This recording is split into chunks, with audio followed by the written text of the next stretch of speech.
Namaste, it's me myself, Pawan sir. So, actually, I have applied for master's degree, master's in information science as a major. So, just recently, I got my visa approved. So, my appointment date was on 2nd of November 2023. So, I'm really mesmerized and overwhelmed, and at the same time, I feel very blessed.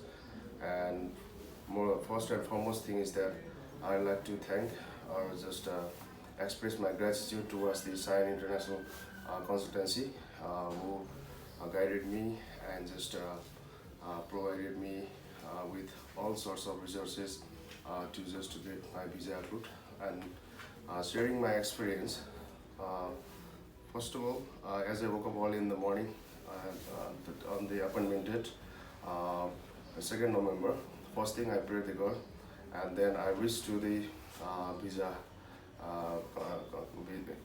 embassy, just prior to, just 1 hour prior to my appointment time, and then my visa was, appointment date was, time was at 2 p.m.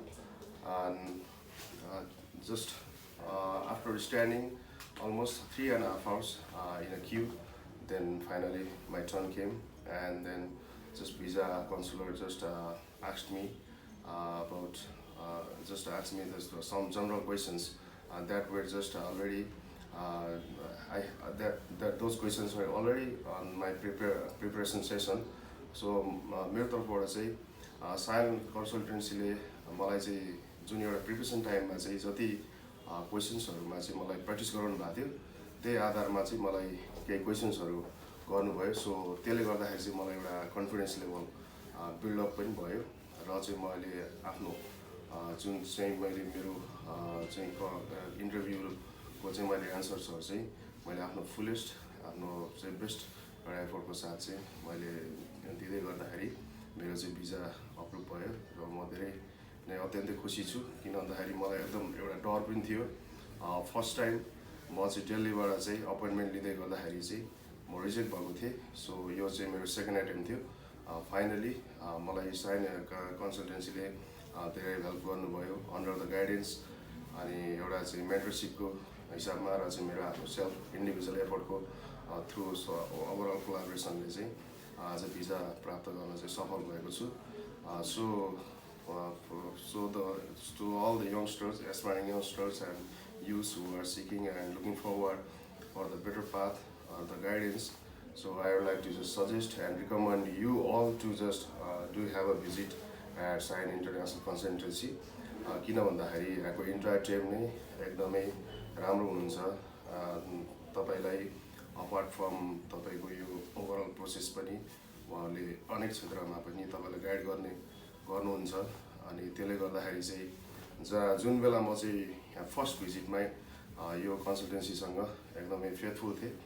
किन भन्दाखेरि यहाँको one of the हाम्रो executive consultant Sudhir sir जसले चाहिँ मलाई एक भेटमै चाहिँ एउटा चाहिँ विश्वास दिलाउनु भयो.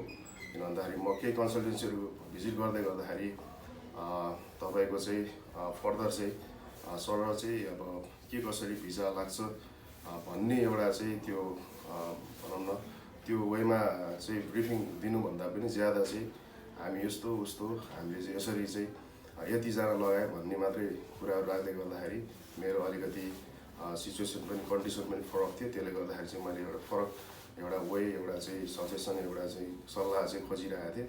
त्यो ठ्याक्कै एक भेटमै चाहिँ मैले चाहिँ यहाँ कन्सल्टेन्सीलाई चाहिँ एकदमै विश्वास गरेँ. त्यही अनुसार चाहिँ उहाँले सबै गाइड गर्नुभयो. त्यही अनुसार चाहिँ मैले उहाँले भनेअनुसार सबै गर्दै जाँदाखेरि चाहिँ फाइनली आज चाहिँ भिजा अप्रुभ भएको छ र म अत्यन्तै खुसी छु. किन भन्दा यो मेरो मात्रै होइन, it was one of the great dream for my parents as well. उहाँहरू पनि अत्यन्तै खुसी हुनुहुन्छ. सो आगामी दिनहरूमा मेरो शैक्षिक यात्रा र चाहिँ अब अमेरिकाको बसाइ सुखद र शुभ रहोस् पनि म त्यो अपेक्षा गराउँछु. र अपकमिङ र चाहिँ जो अझै चाहिँ आफ्नो फर्दर हायर एजुकेसनलाई चाहिँ निरन्तरता दिने हिसाबमा चाहिँ तपाईँले चाहिँ अब्रोड स्टडीको लागि चाहिँ एउटा माइन्ड मेकअप गरिराख्नु भएको छ भने चाहिँ पक्कै पनि सायन इन्टरनेसनल कन्सल्टेन्सीलाई नबिर्सनु होला.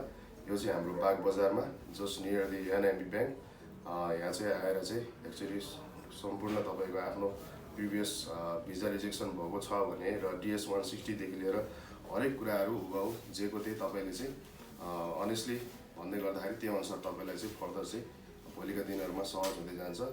सो इन्टरभ्यू स्पेसली अब मेन कुरा भनेको